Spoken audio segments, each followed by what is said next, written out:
Daring dashing lady ప్రస్తుత Congress party star campaigner Vijayashanti మనతో ఉన్నారు. ఆమెతో మాట్లాడదాం. నమస్తే విజయశాంతి గారు. సో ప్రస్తుతం పార్టీలో కంటెస్ట్ చేయకుండా ప్రచారానికి మాత్రమే పరిమితమయ్యారు విజయశాంతి. ఏంటి కారణం? కారణం ఏం లేదు, స్ట్రాటజీలో భాగమా? స్ట్రాటజీలో భాగం అని కాదు. నేను ఫస్టే రాహుల్ గాంధీ గారికి చెప్పాను, ఇలాగా పోటీ చేయను, ప్రచారం చేస్తానని 2017లోనే నేను చెప్పడం జరిగింది. సో అదే చేస్తున్నాను అంతే. నాకు కాంగ్రెస్ రావాలి అధికారంలో, ప్రజలకు మంచి జరగాలి, ఒక్క కాంగ్రెస్ వల్లే సాధ్యం అవుతుందని నా ఫీలింగ్తో నేను పనిచేస్తున్నాను. సో అంతే, అంతకంటే ఇంకా రీజన్ ఏం లేదు. ప్రస్తుతం కాంగ్రెస్ పార్టీ తెలంగాణలో చాలా గడ్డు పరిస్థితిని ఫేస్ చేస్తుంది. ఈ కష్టకాలంలో కాంగ్రెస్ పార్టీలో కొనసాగడం ఇబ్బందిగా అనిపించట్లేదా? ఏమీ లేదు, ఎందుకంటే పోరాటాలు చేసి వచ్చిన మనిషిని పవర్కి ఏనాడు నేను ఆశించలేదండి. ఒక కష్టం ఉంటే నిలబడే మనిషిని అది రామ్లక్ అవుతుంది. సో నా పార్టీని మేము బతికించుకుంటాం. ఇలాంటి సందర్భాలు చాలాసార్లు వచ్చినాయండి కాంగ్రెస్ పార్టీకి, దాటి మళ్ళీ అధికారంలోకి రావడం జరిగింది. సో మళ్ళీ అలాంటి ఒక చిన్న పరిస్థితి వచ్చింది, బట్ దీన్ని దాటుతాం, మళ్ళీ అధికారంలోకి వస్తాం. ఎందుకంటే ఓవర్లోడ్ అయిపోతుంది పాపం టీఆర్ఎస్కి, అది ఎప్పటికైనా యాక్సిడెంట్ అవుతుంది టీఆర్ఎస్ పార్టీ. సో ఫ్యూచర్ ఉన్నది కాంగ్రెస్ ఒక్క పార్టీకే ఉంది, నేషనల్ పార్టీ కాబట్టి. టీఆర్ఎస్ చెప్తూ ఉంది 16 సీట్లు మావే, అందులో ఎలాంటి సందేహం లేదు, మాకు ప్రత్యర్థులే లేరు తెలంగాణ రాష్ట్రంలో అని. దీనిపై మీ రియాక్షన్ ఏంటి? ఆయన ఏమంటున్నాడంటే 16 సీట్లు ఇస్తే ప్రైమ్ మినిస్టర్ అవుతాం అంటున్నాడు. ఆయన ఎంత హాస్యాస్పదంగా ఉందంటే, 16 సీట్లతో ప్రైమ్ మినిస్టర్ ఎక్కడన్నా అయ్యారండి ఎవరన్నా? ఇప్పుడు 80 సీట్లు యూపీఏలో ఉంది, తమిళనాడులో ఇంచుమించు 40 ఉంది, ఇలా అనేక చోట్ల 40లు 39లు ఇలా ఉన్న చోట్లే వాళ్ళ వల్ల కావట్లేదు. ఈయన 16 పెట్టుకుని ప్రైమ్ మినిస్టర్ అవుతాడంటే పెద్ద జోకు, అంటే 2019కి పెద్ద జోక్ అని మేము అనుకుంటున్నాం. ఆయన కేసీఆర్ చెప్తున్నారు 16 సీట్లు ఇవ్వండి, దాన్ని 160 సీట్లు చేసి చూపిస్తాను, ఇప్పటికే 100 మంది ఎంపీ అభ్యర్థులతో నేను మాట్లాడి ఉన్నాను అని కూడా చెప్తున్నారు. ఒకటండి, ఇప్పుడు ఆయన దగ్గర ఆల్రెడీ 16 ఉందండి. ఈ 5 ఏళ్ళు 16 పెట్టుకుని విభజన జరిగినప్పుడు ఏదైతే హామీలు ఉన్నాయో వాటి గురించి ఏనాడు పార్లమెంట్లో మాట్లాడింది లేదు, పోరాటం చేసింది లేదు. మోడీ దగ్గరికి వెళ్ళడం, సలాం కొట్టడం, గులాంగా ఉండి రావడం తప్ప ఇంతకు మించి చేసింది ఏమీ లేదు కేసీఆర్ గారు. తనను ప్రధాని చేస్తే ఈ దేశం రూపురేఖలు మారుస్తానని చెప్తున్నారు. రైతు బంధు లాంటి పథకాన్ని కేంద్రం కాపీ కొట్టింది, అలాంటి రైతు బంధు లాంటి సంక్షేమ పథకాలు, పలు సంక్షేమ పథకాలు తీసుకొస్తాను, దేశాన్ని అభివృద్ధి చేస్తాను, నాకు ఈ 16 సీట్లు ఇప్పించండి, 160 సీట్లు చేసి చూపిస్తాను అంటున్నాడు. నవీన్ పట్నాయక్ కావచ్చు, వైఎస్ జగన్మోహన్ రెడ్డి కావచ్చు, వీళ్లతో ఫెడరల్ ఫ్రంట్ ఏర్పాటు చేసి ముందుకు వెళ్తానని చెప్తూ ఉన్నారు. దాన్ని ఏ రకంగా అర్థం చేసుకోవాలి? భారతదేశ రూపురేఖలు మారుస్తానని చెప్తున్నాడు, ఇది నా 16 ఇవ్వండి. అసలు తెలంగాణ రూపురేఖలే మార్చలేదు, అప్పుల రాష్ట్రంగా తయారు చేశాడు. ఈ రాష్ట్రాన్ని ఇంత సర్వనాశనం చేసిన ఆయన ఈయన దేశాన్ని ఏం చేస్తాడు? ఇంకొకటి ఏంటంటే, ఈయన మోడీకి ఎంతసేపు భజన తప్ప, ఈయన మోడీ మనిషి అండి గ్యారంటీగా. ఈయనతో ఉన్నది ఒక జగన్ గారు లేకపోతే మోడీ గారు, ఈయన తప్ప ఇంకెవ్వరూ లేరు. కాబట్టి ఈయన చెప్పేవన్నీ అబద్ధాలు.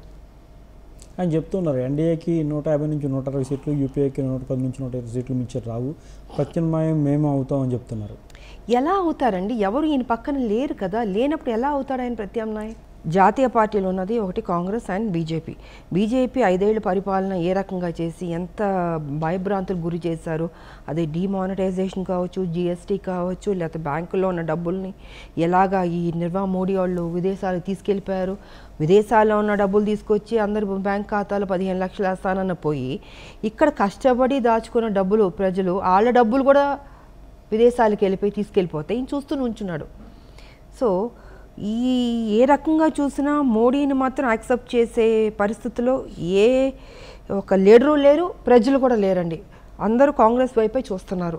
సో డెఫినెట్గా కాంగ్రెస్కి ఛాన్స్ ఉంది ఈ ఎన్నికల్లో మేము అనుకుంటున్నాం. రీసెంట్గా జరిగిన ఎమ్మెల్సీ ఎన్నికల్లో జీవన్ రెడ్డి లాంటి వాళ్ళు కూడా గెలిచారు.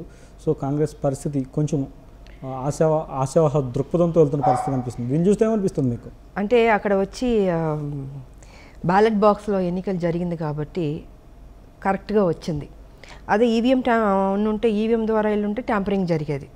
సో 2018లో ఈవీఎంతో ట్యాంపరింగ్ చేసుకుని వాళ్ళు ఇష్టం వచ్చినట్టు నొక్కేసుకుని దొడ్డిదారిలో అధికారంలోకి వచ్చారు. పీసీ చీఫ్ ఉత్తమ్ కుమార్ రెడ్డి మాట్లాడుతూ మేము ఈవీఎం ట్యాంపరింగ్ జరిగింది, ఈవీఎం ట్యాంపరింగ్ మాత్రమే దానివల్లే ఓడిపోయాము, అధికార దుర్వినియోగం జరిగింది మాత్రం అందువల్లే ఓడిపోయామని చెప్తూ ఉన్నారు. సో దాంతో మీరు అదేనండి, ఇప్పుడు ఈవీఎం ట్యాంపరింగే జరిగిందండి 100%.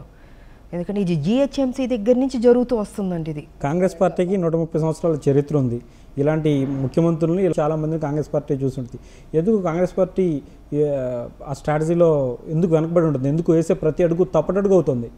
తప్పడాడు కాదండి, ఇది మేము కరెక్ట్గానే వేస్తున్నాం. మేము పరిస్థితులు కొన్ని ఈ రకంగా నేను అంటున్నాను కదా, ఈవీఎం ట్యాంపరింగ్ వల్ల ఇలా రావడం చూపించుకోవడం చూసారా, ప్రజలందరూ టీఆర్ఎస్ వైపే ఉన్నారని ఒక అబద్ధమైన ఒక మాయా రకంగా ప్రజలకు చూపించుకుని ఆయన బతికిపోతున్నాడు. ఇప్పుడు మరి బ్యాలెట్ బాక్సులు చూస్తే ఎలా గెలిచాం మేము, అంతే కదా. సో ఇదంతా మారుతుందండి డెఫినెట్గా. ప్రజలకు కూడా విసిగెత్తిపోతుంది ఈయన ఇంత మోసం చేస్తున్నాడని. ఇది ప్రజాస్వామ్యానికి విరుద్ధంగా వెళుతున్నాడు ఈయన.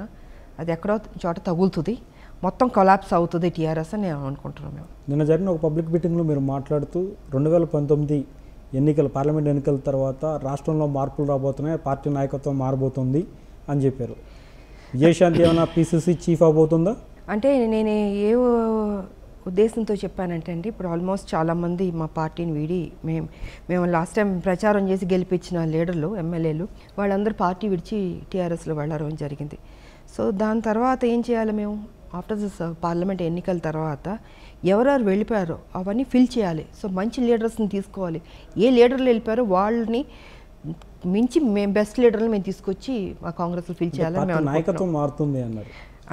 అంటే మొత్తం మారుతుందండి. ఇప్పుడు పీసీసీ ఒక్కటి వారు మాత్రం అది రాహుల్ గారు వారు సెలెక్ట్ చేయాల్సింది.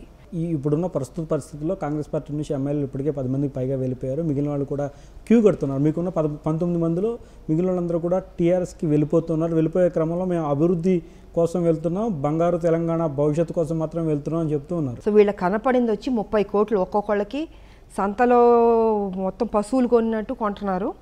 ఆ 30 కోట్లకి వీళ్ళు తలొగ్గి వెళ్తున్నారు తప్ప ఈ 2 monthsలో ఏం మార్పు వచ్చి ఏం మార్పు రాలే. పార్టీ రాలే. ఒకవేళ కాంగ్రెస్ వచ్చి ఉంటే ఉండుండేవారు. కాంగ్రెస్ రాకపోబట్టి వాళ్ళు 30 కోట్లు ఒక్కొక్కళ్ళకి ఆఫర్ ఇస్తున్నారు, దానికి వీళ్ళు వెళ్తున్నారు. 30 కోట్లు తీసుకున్నారని విజయశాంతి గారి దగ్గర ఏం ఎవిడెన్స్ ఉంది? ఎమ్మెల్యే నాకు టీఆర్ఎస్ గురించి తెలుసు, లోపల ఉన్న సమాచారాలన్నీ నాకు తెలుసు కాబట్టి ఒక గ్యారంటీ వాస్తవాలు నేను మాట్లాడతాను, అవాస్తవాలు నేను ఎప్పుడు మాట్లాడినాను. దీంతో నేను చెప్పడం జరిగింది. తెలుసు కదా ఎవరెవరికి ఏమేమి వచ్చినాయో, ఎవరెవరికి ఏం ల్యాండ్లు వచ్చినాయో, అందుకే వాస్తవాలు నేను మాట్లాడతాను, లేకపోతే నేను మాట్లాడినాను. సో కాంగ్రెస్ పార్టీ ఎందుకు వాళ్ళ పార్టీ ఎమ్మెల్యేలను కాపాడుకోలేకపోతున్న పరిస్థితి కనిపిస్తుంది? ఎవరిని కాపాడుతారండి? ఇప్పుడు మనిషిలో చిత్తశుద్ధి ఉండాలి. నా పార్టీకి నేను కష్టపడాలి, కష్టకాలంలో ఉన్నప్పుడు నిలబడాలి అన్న ఒక చిత్తశుద్ధి ఉంటే ఓకే. ఎంతసేపు వీళ్ళు డబ్బులకి అమ్ముడుపోతుంటే పోయేవాళ్ళు పోతారు. దానికి పాత నీరు పొద్దు కొత్త నీరు వస్తుంది. పాతవాళ్ళు పోతారు, కొత్త వాళ్ళు వస్తారు. పార్టీ ఉంటుంది, ఎందుకంటే ఇది ఒక జాతీయ పార్టీ, ఫ్యూచర్ ఉన్న పార్టీ. సో నెక్స్ట్ ప్రధానమంత్రి కాబోయేది మా రాహుల్ గాంధీ గారు. ఒక మంచి విజన్తో వస్తున్నారు ఆయన, ఒక మంచి ఆలోచనలతో వస్తున్నారు ఆయన. ఇచ్చిన మాట కట్టుబడే మనిషి. సో ఇవన్నీ మంచి జరగబోతున్నప్పుడు డెఫినెట్గా అక్కడ ప్రధానమంత్రిగా ఆయన వస్తారు రాహుల్ గారు. ఇక్కడ ఒక కొత్త కాంగ్రెస్, ఒక ఫ్రెష్ కాంగ్రెస్ మీరు చూస్తారని మేము అనుకుంటున్నాం. సో కొత్త నాయకత్వం రాబోతుంది డెఫినెట్గా. మంచి ఇప్పుడు వెళ్ళిపోతున్న లీడర్లు వెళ్ళిపోతున్నారు, కొత్త వాళ్ళు వస్తారని మార్పులు ఉంటాయి కదండి. మార్పులు లేకుండా ఎలా ఉంటుంది? కేసీఆర్ కాంగ్రెస్ పార్టీ ప్రక్షాళన చేస్తున్నారని మీరు అన్నారు, ఏంటిదా మీ ఆంతర్యం? అంటే పాపం అన్ని మా వాళ్ళందరినీ, పాత వాళ్ళందరినీ తీసుకుంటున్నారు కదా, ఆయనకు ఓవర్లోడ్ ఎక్కువైపోతుంది. ఇప్పుడు నెక్స్ట్ చూస్తే ఆయనది పాత పార్టీలా ఉంటుంది, మాది కొత్త కాంగ్రెస్లా ఉంటుంది. ప్రజలు వాళ్ళు బోరు కొట్టి ఇంకా ఆయన మీరు దిగిపోండి అని కేసీఆర్కి త్వరలో చెప్పే రోజు కూడా వస్తుంది. సో ఎన్ని సీట్లు తెలంగాణలో 17 పార్లమెంట్ సెగ్మెంట్స్లో ఎన్ని కైవసం చేసుకోబోతుంది కాంగ్రెస్ పార్టీ? మ్యాక్సిమం రావాలని మేము కోరుకుంటున్నామండి. ఈయన మరి ఏమన్నా కుట్రలు కుతంత్రాలు చేసో, ఏదో మాయలు చేసో, ఎలక్షన్ కమిషన్తో పాప ఆయన మోడీ గారు దోస్త్ గారు ఉన్నారు కదా, ఆయనతో కుట్రలు చేస్తే మాకు తెలియదు. కానీ బట్ ఫేర్గా మేము వెళ్తాం, ఫేర్గా ఎక్కువ సీట్లు రావాలని మేము మనస్ఫూర్తిగా కోరుకుంటున్నాం, మేము కష్టపడుతున్నాం కూడా. తెలంగాణలో సోనియా గాంధీని తెలంగాణ తల్లిగా అభివర్ణిస్తారు. 2018 అసెంబ్లీ ఎన్నికల్లో సాక్షాత్తు ఆవిడొచ్చి ఓట్లు అడిగితే ప్రజలు తిరస్కరించారు. తెలంగాణ ఇచ్చిన కాంగ్రెస్, తెలంగాణ తెచ్చిన కాంగ్రెస్కి ఈ దుస్థితి తెలంగాణలో ఎందుకు ఉంది? ప్రజలు తిరస్కరించలేదండి, అది తప్పది. ప్రజలు ఎప్పుడూ మాకు మేలే చేశారు. ఇక్కడ కొంతమంది నాయకుల వల్ల, వీళ్ళ స్వార్థాల వల్ల, వీళ్ళ కుట్రల వల్ల ఈ జరిగిందే తప్ప, మా కాంగ్రెస్ అన్యాయం జరిగిందే తప్ప ప్రజలు మాత్రం ఏనాడు మాకు అన్యాయం చేసింది లేదండి. కేసీఆర్ కావచ్చు, కేటీఆర్ కావచ్చు చెప్తున్నారు కాంగ్రెస్ పార్టీ ఇక్కడ లేదు తెలంగాణలో అని. వాళ్ళు ఎవరని చెప్పడానికి? వాళ్ళు ఏమైనా పేటెంట్లు తీసుకున్నారా తెలంగాణకి, లేకపోతే ఏమైనా జాగీర్దారా, లేదా ఆయన ఏమైనా నిజాం ఆయన మేము తెలంగాణ అని చెప్పడానికి? ఆయన సొత్తేం కాదు, దొరల పరిపాలన. ఆయన దొడిదారిలో వచ్చి కూర్చున్నాడు తప్ప నేరుగా వస్తే మాత్రం ప్రజలు తంతారు. సో కాంగ్రెస్ వచ్చి ఒక జాతీయ పార్టీ, ఎన్ని సంవత్సరాలు దేశానికి స్వాతంత్రం తీసుకొచ్చిన దగ్గర నుంచి తెలంగాణ ఇచ్చిన దగ్గర వరకు కాంగ్రెస్కి ఆ హక్కు ఉంది. వస్తుంది, డెఫినెట్గా వస్తుంది. వీళ్ళు ఏం తప్పులు చేస్తారో, వీళ్ళ కరప్షన్ ఏంటో ఈ బండారాలన్నీ బయటకు వస్తాయండి. సో తెలంగాణలో ప్రస్తుతం ఉన్న పరిస్థితుల్లో చాలా గడ్డుకాలం ఉన్న పరిస్థితి, చాలా కష్టకాలంలో ఉన్న కాంగ్రెస్ పార్టీ సో కేసీఆర్ హవాని తట్టుకొని నిలబడగలుగుతుందని మీరు అనుకుంటున్నారా? ఆయన ఏంటి, ఆయన పెద్ద బాహుబలి అండి, భయపడడానికి. నిన్నటికాక మనం ఉద్యమాలు చేశాడు ఆయన కూడా. ఆయన పెద్ద గొప్ప మనిషి మేము అనుకోవట్లేదు. ఎందుకంటే ఆయన అబద్ధాలు అంటే అబద్ధాలు అన్న హక్కు అయిపోయింది. గిన్నీస్ బుక్ వరల్డ్ రికార్డులోకి ఎక్కాలి నా నిజంగా. 1000 అబద్ధాలు పైన మాట్లాడుతూ ఉన్నాడు ఆయన. ఆయన నోటముంటే ఏది నిజం రావట్లేదు. సో ఆయన పెద్ద సీరియస్గా తీసుకోవాల్సిన అవసరం లేదు. నాకైతే మంచి కామెడియన్లా కనపడుతున్నాడు ఆయన అయితే. ఏదో పిచ్చి పిచ్చి మాటలో 2 జోకులు వేసి కాలక్షేపం చేయడం తప్ప అసలు కరెక్ట్ చీఫ్ మినిస్టర్గా మాత్రం ఆయన్ని చూసింది లేదు, ప్రజల్లో ఉండింది కూడా లేదు ఆయన. సో ఇది మారుతుందండి. కాంగ్రెస్ డెఫినెట్గా అద్భుతంగా పరిపాలించే రోజు కాంగ్రెస్కి వస్తుంది. అది అతి త్వరలో చూస్తారని మీరు నిన్న ఒక సభలో మాట్లాడుతూ కూడా కేసీఆర్ కాంగ్రెస్ లేకపోతే కేసీఆర్ ముఖ్యమంత్రి అయ్యేవారా, నేను ప్రచారం చేయకపోతే కేటీఆర్ సిరిసిల్లలో గెలిచి మంత్రి అయ్యేవారా అన్నారు. ఏంటి మీ అభిప్రాయం? Yes, of course. నేను 2009లో అండి నేను ఎంపీగా పోటీ చేస్తున్నప్పుడు ఆయన రిక్వెస్ట్ చేశారు ఇలా ప్రచారాలకు రావాలనేసి. అండ్ నాకు అనేక మండలాలను వదిలి నేను ఆయనకి వెళ్ళి ప్రచారం చేయడం జరిగింది. చాలా టఫ్గా ఉండింది ఆ రోజు. సో ఆ టైంలో వచ్చి గెలిపించిన తర్వాత ఆయన స్టేజ్ మీద మెచ్చుకున్నారు. నిన్నటి వరకు మమ్మల్ని రాళ్లతో కొట్టారు, ఇప్పుడు రామలాకు వచ్చిన తర్వాత పూలతో కొడుతున్నారు. అండ్ నిజంగా థ్యాంక్స్ అని చెప్పి మెచ్చుకున్నాడు ఆయన ఆ రోజు. అది స్టేజ్ మీదే జరిగింది. సో మరి ఆ రోజు అంత టఫ్గా ఉన్న పరిస్థితుల్లో ఆయన గెలిపించాం. అలాంటి మనిషి వాళ్ళ నోటమ్మట మాటలు అన్నది అహంకారంతో కూడిన మాటలుగా అనిపిస్తుంది. పెద్ద చిన్న మర్యాద లేకుండా ఒక జాతీయ పార్టీని అనరాని మాటలు అంటున్నాడు ఆయన. అది ఆయనకే అది చెడు అని నేను అనుకుంటున్నాను. అది కాంగ్రెస్ పార్టీ ఇప్పుడు కూడా జనాల్లోకి బలంగా వెళ్ళలేకపోతుంది. కారణం ఏంటి అంటే వీళ్ళేదో మొత్తం భారతదేశాన్ని స్వరూపాన్నే మార్చి తరతరాలుగా వీళ్ళేదో పరిపాలించి అసలు వీళ్ళే అధికారంలో ఉన్నట్టు మాట్లాడుతున్నారండి, అర్థం లేకుండాను. వీళ్ళు మాకు పాఠాలు చెప్పాల్సిన అవసరం లేదు. వీళ్ళు రేపు ఒంటరిగా వీళ్ళు అయిపోతారు. అసలు డిస్మాండిల్ అయిపోద్ది టీఆర్ఎస్ పార్టీ, ఒక ప్రాంతీయ పార్టీ అది. సో మీరు కూడా కొంతకాలం ఆ పార్టీలో పనిచేశారు, ఆ తర్వాత బీజేపీలో కూడా కొంతకాలం పనిచేశారు, ఇప్పుడు కాంగ్రెస్లో పనిచేస్తున్నారు. సో ఏమనిపిస్తుంది ఇన్ని పార్టీలు మారిన తర్వాత మీకు విజయశాంతి? నాకు దౌర్భాగ్యం అండి, ఎందుకంటే ఇన్ని పార్టీలు మారడం అని కాదండి. ఇప్పుడు బీజేపీ నుంచి నా పొలిటికల్ కెరియర్ స్టార్ట్ అయిందని నీకు గతంలోనే చెప్పాను. ఒక ఓటు 2 రాష్ట్రాలు తెలంగాణ కోసం పోరాడిన మనిషి అండి. 22 ఏళ్ళు పదవులు తీసుకోకుండాను, ఏమీ ఆశపడకుండాను నిరంతరం తెలంగాణ కోసం పోరాడి ఆ ఉద్యమాన్ని ఒక లైవ్గా ఉంచాలి అని తాపత్రయపడి అంత కష్టపడి సాక్రిఫైస్ చేసి పనిచేసిన మనిషిని. ఈయనంటే 2004లో మంత్రి పదవులు తీసుకున్నారు కేసీఆర్ గారు యూపీఏలో. సో స్వార్థం అన్నది ఆయనకు ఉందండి. స్వార్థం ఏనాడు విజయశాంతికి లేదు. నిరంతరంగా పోరాడుతూ పనిచేస్తూ వచ్చిన మనిషిని నేను. తెలంగాణ ఇచ్చిన కాంగ్రెస్, తెలంగాణ తెచ్చిన కాంగ్రెస్ ప్రజలకు ఇప్పుడు ఏం చెప్పి ఎలక్షన్లోకి వెళ్ళబోతుంది? మోడీ గారు ఈ 5 ఏళ్లలో తెలంగాణకి ఏం చేస్తా అన్నాడో ఆయన ఏమీ చేయలేదు ఇంతవరకు. సో ఇది ఒక పార్లమెంట్ ఎన్నికలు కాబట్టి మోడీ గారి మీద మేము ఎక్కువగా ఫోకస్ చేస్తున్నాం. మధ్యలో కేసీఆర్ గారు ఆయన దోస్తు కాబట్టి వాళ్ళిద్దరూ ఏ రకంగా ఒకటయ్యారు, ఏ రకంగా మళ్ళీ అధికారం రావడానికి ఎన్ని ప్రయత్నాలు చేస్తున్నాం వాటి మీద మేము మాట్లాడుతున్నాం. ఫిర్ ఎక్ బార్ మోదీ సర్కార్ అంటూ బీజేపీ ఒక నినాదాన్ని ఇస్తుంది. దాన్ని ఏ రకంగా చూడాలి? మరోసారి అధికారాన్ని ఇవ్వాల్సిన అవసరం లేదంటారా? ఔర్ ఎక్ బార్ ఇవ్వండి మేము, ఇంకా జన్మలో ఇవ్వండి. ఎందుకంటే భారతదేశం ఇప్పటికే విసుగు చెందింది. ఈయన డిమానిటైజేషన్ దగ్గర నుంచే ఆయనకి పతనం స్టార్ట్ అయింది. ఇంకా జిఎస్టీ నేను చూసిన తర్వాత, బ్యాంకులో డబ్బులు లూటీ అయిపోవడం తర్వాత, లేదా పుల్వామా దాడిని చూసిన తర్వాత ఆయన కరెక్ట్ ప్రధానమంత్రి మాత్రం కాదండి. ఈయన ఎంతసేపు డబ్బున్న వాళ్ళకి మోడీ తప్ప పేద ప్రజలకు మాత్రం మోడీ కాదండి. భారతదేశానికి ఒక రైట్ ప్రధానమంత్రి అంటే అది రాహుల్ గాంధీ గారే అవుతారు. ఎందుకంటే రైతుల సమస్య తీసుకున్న ఇప్పుడు ఒక స్కీమ్ తీసుకొచ్చారు, సంవత్సరానికి 72,000 బ్యాంక్ ఖాతాలో వేస్తాం పేదవాడికి, ఒక్కొక్క కుటుంబానికి నెలకు వచ్చేటప్పటికి 6,000 వస్తుంది. సో ఇది రియలీ వండర్ఫుల్ స్కీమ్ అండి, ఇది నిజంగా చాలా గొప్ప స్కీమ్ ఇది. ప్రస్తుతం బయోపిక్ల సీజన్ నడుస్తుంది. లక్ష్మీస్ ఎన్టీఆర్ నిన్న రిలీజ్ అయింది. అంతకుముందు మహానాయకుడు, అంతకుముందు కథానాయకుడు ఎన్టీఆర్ బయోపిక్ వచ్చింది. సో మోదీ బయోపిక్ కూడా రాబోతుంది. ఈ బయోపిక్లో మీ కామెంట్ ఏంటి? బయోపిక్ ఆయన ఒకటే చూసుకోవాలండి, ఇక్కడ ఆయన మొహం కూడా ఎవరు చూసేదలుచుకోవట్లేదు. ఆయన అంటేనే భయం అందరూ పాడిపోతున్నారు.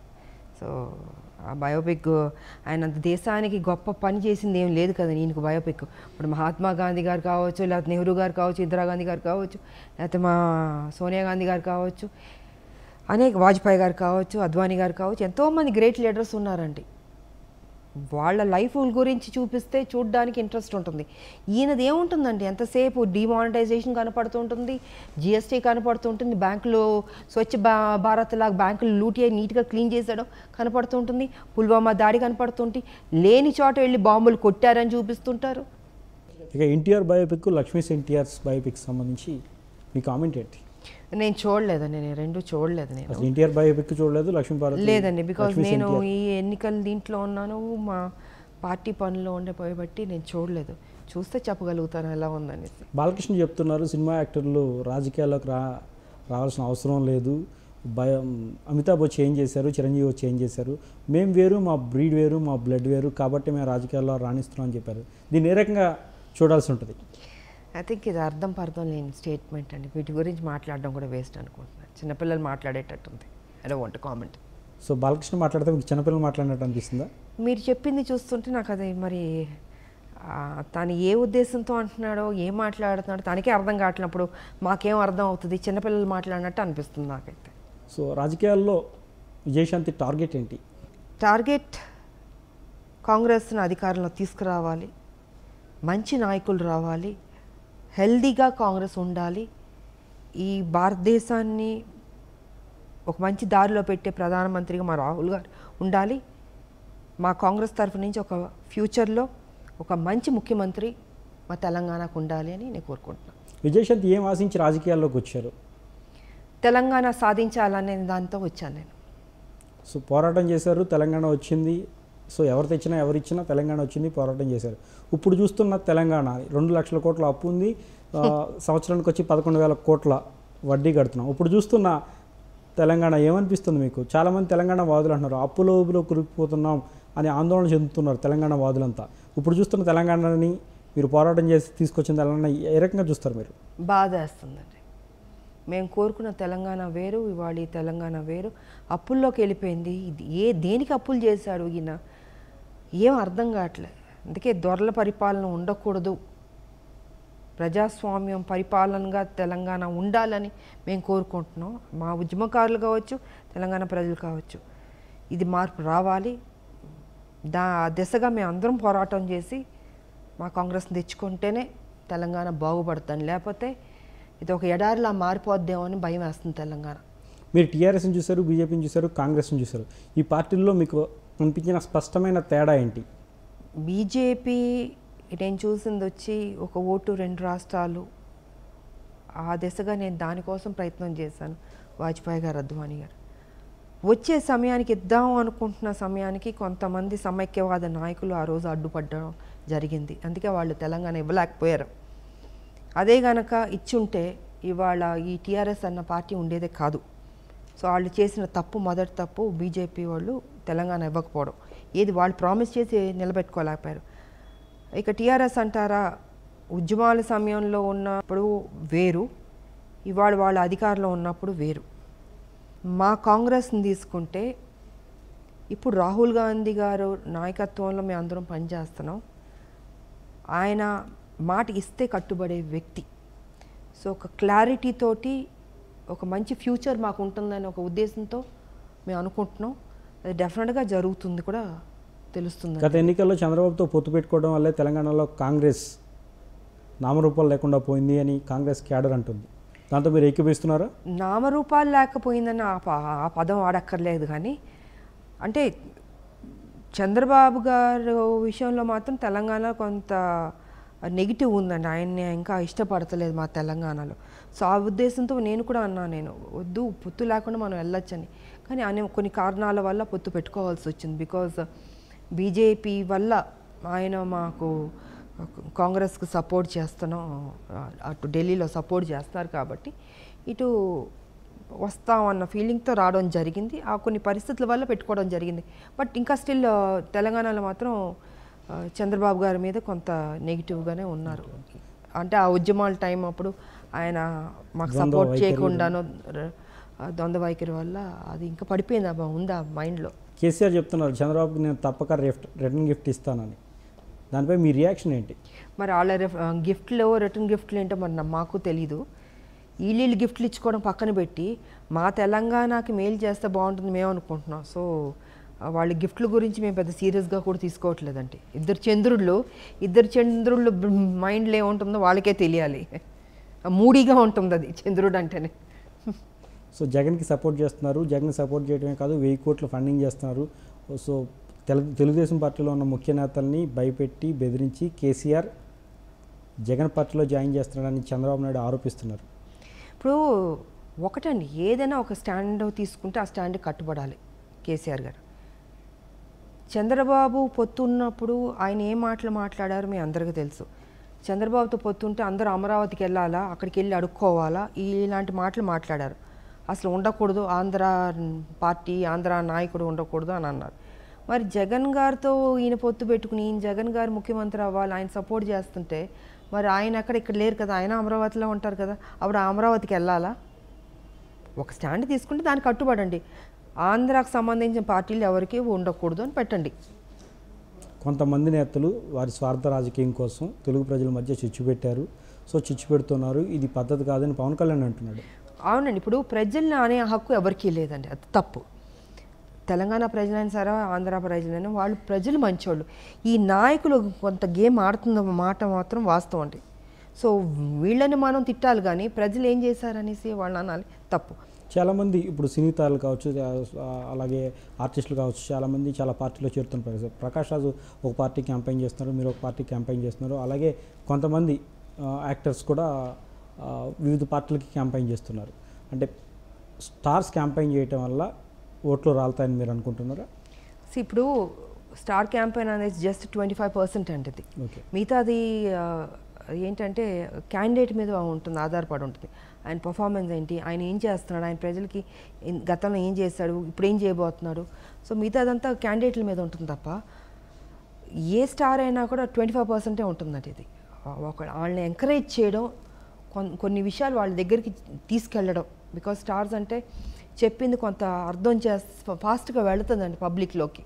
సో ఆ విధంగా ఉపయోగపడతారు స్టార్ క్యాంపెయినర్లు అన్న తప్ప మొత్తం వాళ్ళ భుజాన్నే పడి వాళ్ళే తీసుకొస్తారు గెలిపిస్తారంటే మాత్రం అది కరెక్ట్ కాదు. అది ఆంధ్రప్రదేశ్ రాజకీయాల విషయానికి వస్తే చంద్రబాబు, వైఎస్ జగన్మోహన్ రెడ్డి, పవన్ కళ్యాణ్ వీళ్ళలో మీరు ఎవరికి ఎన్ని మార్కులు వేస్తారు? ఎవరు ప్రజలకి బాగా చేస్తారో, ఎవరు చిత్తశుద్ధితో కొత్త రాజధానిని కరెక్ట్గా నిర్మించి ఫుల్ఫిల్ చేస్తారో వాళ్ళ డ్రీమ్స్ని, వాళ్ళకి 100% మార్క్స్ వేస్తారు. ప్రస్తుతం అధికారంలో ఉన్న పార్టీలు ప్రతిపక్షాలు పబ్లిక్ మీటింగ్స్ పెట్టుకుంటే పర్మిషన్స్ ఇవ్వకుండా ఇబ్బంది పెట్టిన పరిస్థితి కనిపిస్తుంది. అటు ఆంధ్రాలోనూ ఇటు తెలంగాణలోనూ. ఆంధ్రాలో పవన్ కళ్యాణ్ సభకి పర్మిషన్ ఇవ్వలేదు శ్రీకాకుళంలో చంద్రబాబు నాయుడు వస్తున్న కారణంగా. అలాగే కాంగ్రెస్ పార్టీకి సంబంధించి కరీంనగర్లో కూడా కొంత ఆ పరిస్థితి కనిపిస్తుంది. దీన్ని ఏ రకంగా అర్థం చేసుకోవాలి? ఇంకా ఒక హిట్లర్ పరిపాలన జరుగుతుంది తెలంగాణలో. సో మా ప్రచారాలకు కూడా మాకు అవకాశం ఇవ్వకుండా అడుగడుగున ఇబ్బంది పెట్టి పర్మిషన్లు ఇవ్వకుండా చేస్తున్నారంటే వాళ్ళకి ఒక భయం ఉంది, కాంగ్రెస్ గెలుస్తుందేమో, వచ్చేస్తుందేమో. సో విజయశాంతి క్యాంపెయిన్కి వెళ్ళకూడదు, అడ్డుకుందాం, క్యాన్సిల్ చేద్దాం, ఏదో ఒక రకంగా ఏదో కుంటి సాకు చూపించి క్యాన్సిల్ చేయాలి. ఆ రకంగా ఇబ్బంది పెడుతున్నారు. దాన్ని ఇబ్బంది పడుతున్నాం, క్యాన్సిల్ అవుతుంది, మళ్ళీ చేస్తున్నాం, చూద్దాం వాళ్ళు ఏం చేస్తారు. 2019 పార్లమెంట్ ఎన్నికల తర్వాత తెలంగాణలో కేటీఆర్కి పట్టాభిషేకం చేస్తారని ప్రచారం జరుగుతుంది భారీ ఎత్తున. ఇప్పుడు ఈయన ప్రైమ్ మినిస్టర్ అవుతానని ఏదో చెప్పుకుంటున్నాను కదా, పాపం కళ్ళకు అంటున్నారు. అది జరిగే పని కాదు. కాకపోతే మరి ఆయనకి రిటైర్మెంట్ వాళ్ళు కొడుకిచ్చుకుంటారో అది వాళ్ళ ఇద్దరి మధ్యన ఉంటుంది. ఆయన 5 years కంటిన్యూ చేస్తాడా, లేదా మధ్యలో వాళ్ళ తండ్రిని దింపి కొడుకు ముఖ్యమంత్రి సీట్లో కూర్చుంటారా, తండ్రి కొడుకుల మధ్యన వాళ్ళ యుద్ధం, వాళ్ళ ఒప్పందం అది బయటికి తెలుస్తుంది. మరి వేచి చూడాలి. సో కాంగ్రెస్ క్యాడర్ కావచ్చు, లేకపోతే తెలంగాణ ప్రజలకు కావచ్చు, విజయశాంతి ఇచ్చే మెసేజ్ ఏంటి? మెసేజ్ ఏంటంటే టీఆర్ఎస్ ప్రభుత్వాన్ని గద్దె దింపాల్సిన బాధ్యత ప్రజలకు ఉంది. దయచేసి మౌనంగా ఉండవద్దు. ఇది మీ తెలంగాణ, మీరు సాధించుకున్న తెలంగాణ, మీరు లబ్ధి పొందాలి. ఆ తెలంగాణలో ప్రతిదీ మీరు లబ్ధి పొందాలి. అది నేను ఎదురు చూస్తున్నాను. ఇవాళ నా ప్రజలు ఎందుకో మౌనం పాటిస్తున్నారు, గొంతెత్తి మాట్లాడలేకపోతున్నారు. అది భయమా, మరి ఇంకేమైనా కారణాలు ఉన్నాయా తెలియట్లేదు. దయచేసి మీరు ఏం చెప్పదలుచుకున్నారో రండి. అసలు సిసలైన నిజాయితీ గల ఒక ప్రభుత్వాన్ని తీసుకురావాల్సిన బాధ్యత తెలంగాణ ప్రజలకు ఉంది. ఈ యొక్క దొరల పరిపాలనని గద్దె దింపాల్సిన బాధ్యత అది కూడా ప్రజలకు ఉంది అన్నది నేను చెప్పదలుచుకున్నాను. ఈ 5 ఏళ్లలో మోడీ ఏ రకంగా మనల్ని ఇబ్బంది పెట్టారో భారతదేశాన్ని మరో 5 ఏళ్ళు కూడా ఇబ్బంది పెట్టే సూచనలు కనపడతాయి. ఆయన తీసుకొచ్చే పథకాలు ఈసారి అతి భయంకరంగా ఉంటుంది మోడీ గారిది. కాబట్టి అవకాశం ఇవ్వద్దు, ఆయన్ని ఓటు వేయొద్దు.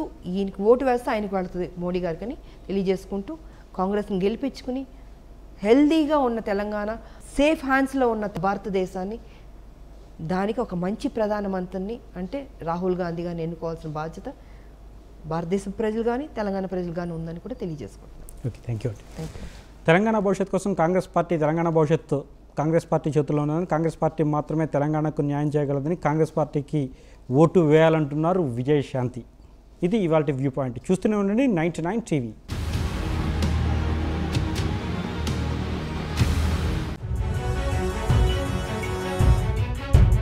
Please subscribe New Waves